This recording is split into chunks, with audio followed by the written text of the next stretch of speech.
Ako po si George, operator po ng Smart 5 feet 1 head ng Sauyo. Ito po ang printer head. Ito lang po ang cupping. Head clean.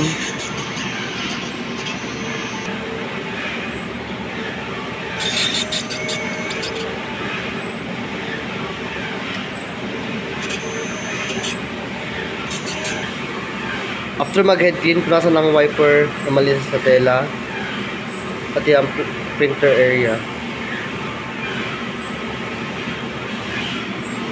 Nozzle test.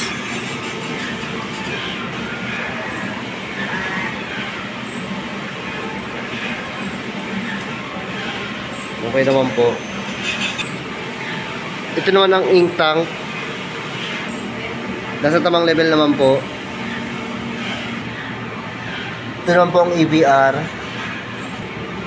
Ito naman po yung ground wire. Ito naman ang daily output record namin.